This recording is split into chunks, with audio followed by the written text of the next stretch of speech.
বসরত প্রাণীরা এমন কিছু কর্মকাণ্ড করে থাকে যেগুলো হয়রান করার মতো হয়ে থাকে। আর আমরা মানুষেরা যখনই এদের সম্বন্ধে জানতে যাই তখনই এমনই কিছু দেখতে পাই যেগুলো দেখে বিজ্ঞানীদের শত বছরের রিসার্চ হার মেনে যায়। কখনো কখনো পশুরা এমন কিছু করে বসে যেগুলো দেখে নিজের চোখের পলক ফেলা যায় না। আবার কখনো এদের অদ্ভুত কর্মকাণ্ড দেখে নিজের হাসিকে আর ধরে রাখা যায় না। প্রাণীদের এমন কিছু হতভম্বকর, রোমাঞ্চকর ও হাস্যকর মুহূর্ত দেখানোর জন্য বাংলা কাউন্টডাউন আপনাদের জন্য একটি সিরিজ শুরু করেছে, যার দুইটি পার্ট আপনারা অনেক বেশি পছন্দ করেছেন। তাই আপনাদের জন্য নিয়ে এসেছি funny animal moments caught on camera part 3।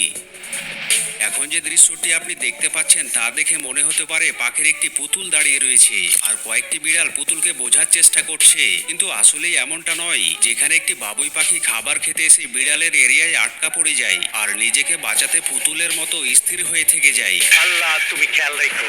অনেকক্ষণ ধরে বিড়ালেরা তাকে বোঝার চেষ্টা করেও বুঝে উঠতে পারে না। তাদের মধ্যে একটি বিড়াল তাকে হাত দিয়ে টাচ করেও বোঝার চেষ্টা করে। বাবুই পাখি বুঝে গিয়েছিল যদি বিড়াল হামলা করে তবে তাকে বিড়ালেরা কাঁচায় চাবিয়ে খেয়ে ফেলবে। এরই মধ্যে বাবুই পাখি যখন পালাতে চেষ্টা করে তখনই বিড়াল তাকে টার্গেট করে বসে, যার কারণে আবারও সে সেখানে স্থির হয়ে থেকে যায়। এরপর একটি বিড়াল টার্গেট থেকে কিছুটা দূরে গেলে বাবুই পাখি সুযোগ বুঝে সেখান থেকে জীবন নিয়ে পালিয়ে যায়।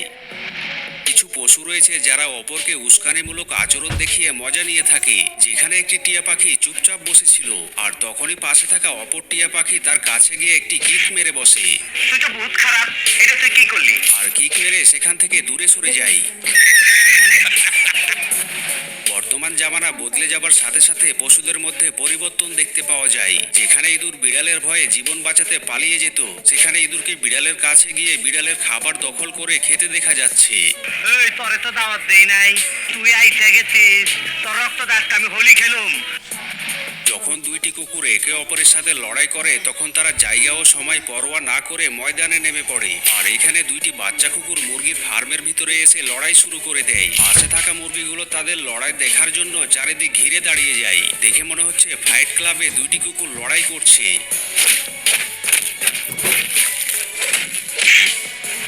হ্যামস্টার এমন একটি প্রাণী যা দেখতে অনেক কিউট হয়ে থাকে আর এই কারণে অনেকেই এদেরকে পালন করতে ভালোবাসে। কিন্তু এখানেই জনাব হ্যামস্টারের সাথে খাবার নিয়ে মশকরা করতে চেয়েছিল আর তাকে খাবার ঠিকভাবে খেতে দিচ্ছিল না, যার কারণে সে রাগ করে স্থির হয়ে থেকে যায়। আর মালিক তাকে খাবার এগিয়ে দিলেও সে কোনো মতেই খেতে রাজি ছিল না। আমি অনশন করুম, না খায় অনশন করুম, আমার অপমান করছে। এখানে একটি চিড়িয়াখানায় কয়েকটি ভালুককে খাবার দূর থেকে চালিয়ে খেতে দিচ্ছিল আর ভালুক খাবার লুফে নিচ্ছিল, কিন্তু অপরদিকে থাকা একটি ভালুক হাত দিয়ে ইশারা করে হয়তো বলতে চেয়েছিল, আরে ভাই এদিকে একটু নজর দিন। জঙ্গলে নদী পার হবার সময় অন্যান্য পশুদের অন্তর কেঁপে ওঠে, কেননা নদীতে থাকা কুমির কখন তাদের আক্রমণ করে বসে। আর এখানে জিরাফ হয়তো বেঁচে থাকার হাল ছেড়ে দিয়েছিল, তাই তো নদীতে থাকা কুমিরকে দেখতে পাওয়া সত্ত্বেও কুমিরের ওপর পা রেখে পার হয়ে যায়। আমার মাথার মধ্যে রক্ত টকবক করে ফুটতাছে, তরে কইতাছে পথ ছাইরা খারা, নইলে কইলাম একটা অঘটন ঘইটা যাইব।